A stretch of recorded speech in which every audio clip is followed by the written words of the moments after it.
Bonjour à tous, une petite vidéo depuis Lille où l'équipe Force ouvrière NAO 2021 se réunit pour notre première journée de négociation annuelle obligatoire.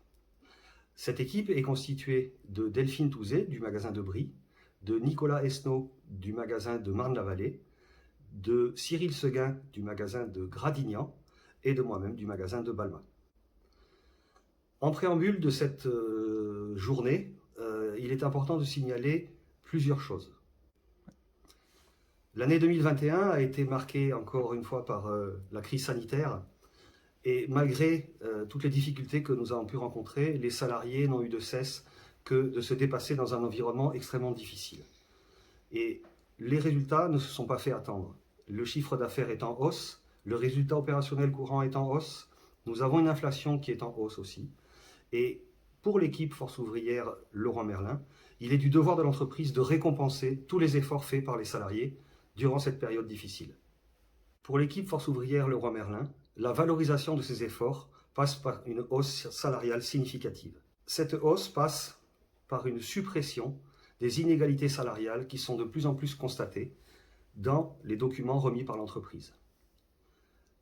Les propositions que nous allons faire à la direction sont basées sur 3 axes. Le premier qui est le volet social, le deuxième qui est le volet salarial et le troisième qui est la demande d'ouverture de chantiers de travail ou de négociation avec les organisations syndicales.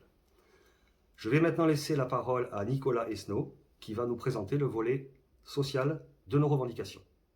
Je vous présente le volet social de nos revendications. La prime d'entretien véhicule de 15 € par salarié qui ne peuvent bénéficier de l'aide employeur pour les transports en commun. C'est une démarche RSE pour les personnes qui ne peuvent prétendre à l'aide au transport.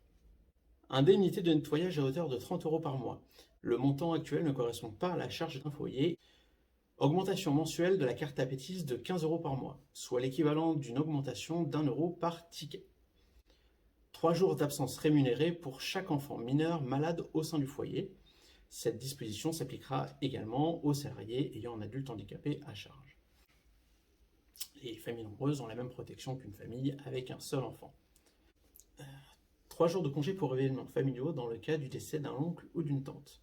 On retrouve tous les liens familiaux dans les congés pour événements familiaux, sauf l'oncle et la tante, qui pourtant peuvent avoir un rôle important. Je vous présente le volet salarial de nos revendications. Donc premièrement avec une augmentation générale de 65 € afin de réduire les inégalités salariales. Un alignement des fourchettes pour les employés, comme ça a été fait pour les cadres, toujours pour réduire les inégalités salariales. Et un lissage des fourchettes entre Paris et la province, car la région parisienne n'a plus le monopole de la vie chère. Et certaines régions sont même susceptibles de la dépasser. Je laisse la parole à Cyril qui va vous faire la présentation de l'ouverture des chantiers et des négociations. Dans les demandes d'ouverture de chantier, nous réclamons la mise en place des fiches de poste en collaboration avec les organisations syndicales. Dans un deuxième temps, la mise en place d'une méthode unique à tous les établissements sur les retenues sur salaire et la quotité cessible. On reviendra plus précisément sur la quotité cessible. Dans les ouvertures de négociation, nous réclamons un véritable accord senior et non pas un plan senior comme c'est le cas actuellement. Et nous réclamons enfin un accord spécifique sur l'égalité homme-femme.